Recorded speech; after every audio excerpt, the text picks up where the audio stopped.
Mesdames, Messieurs, bonsoir et bienvenue dans cette petite capsule vidéo où nous allons voir comment enregistrer une facture de vente. Dans cette vidéo, nous analyserons les factures de vente sans frais accessoires, ces derniers feront l'objet de vidéos dédiées. Il s'agit donc ici de voir comment enregistrer dans le journal des ventes une écriture rendue nécessaire par une opération de vente de notre entreprise à un client.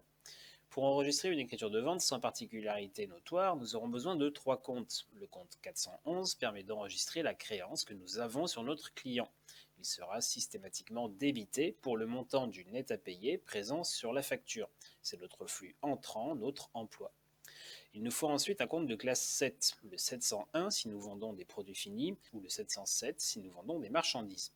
Ce compte de classe 7 sera crédité d'un montant égal au net commercial présenté sur la facture. C'est un flux sortant, une ressource. Enfin, notre opération de vente nous amène à collecter de la TVA. Nous allons encaisser ce montant de TVA quand le client nous paiera, mais nous devrons reverser cette somme à l'État. On crédite ainsi le compte 44 571 pour le montant figurant sur notre facture. Pour l'instant, je suis d'accord.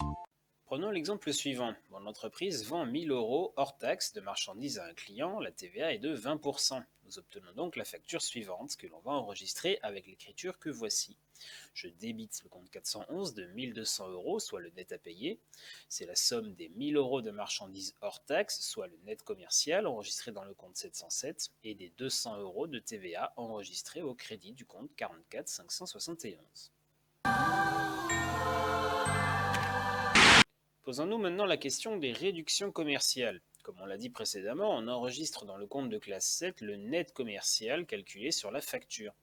Or, une réduction commerciale a précisément pour effet de réduire ce net commercial. Il en découle une règle essentielle sur une facture de vente de doigts.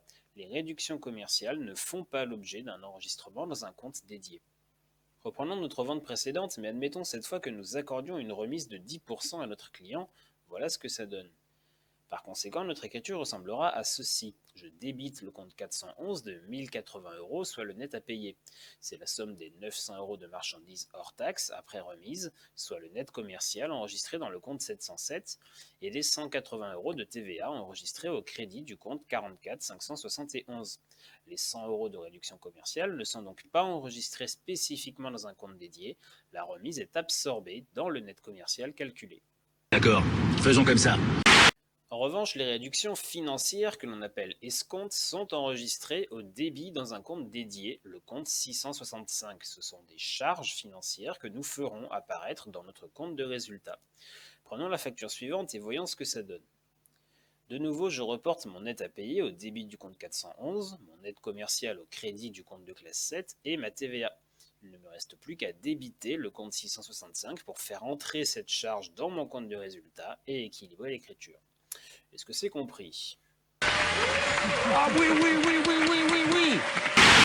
Dernière petite chose, regardons comment s'enregistre le règlement. C'est très simple, concrètement, le client va nous payer ce qu'il doit, c'est-à-dire le net à payer. Ce paiement va nous permettre de faire entrer de l'argent dans notre entreprise à la place de la simple créance que nous avions à son égard. Il suffit donc de créditer le compte 411 pour faire sortir la créance de notre patrimoine et débiter le compte 512 banque pour le montant équivalent, un flux entrant en monnaie sonnante et trébuchante. Voici ce que ça donne avec notre facture de 1058,40 €. C'est tout pour cette fois, merci pour votre attention, et comme disait l'autre, Allez, à ciao, bonsoir.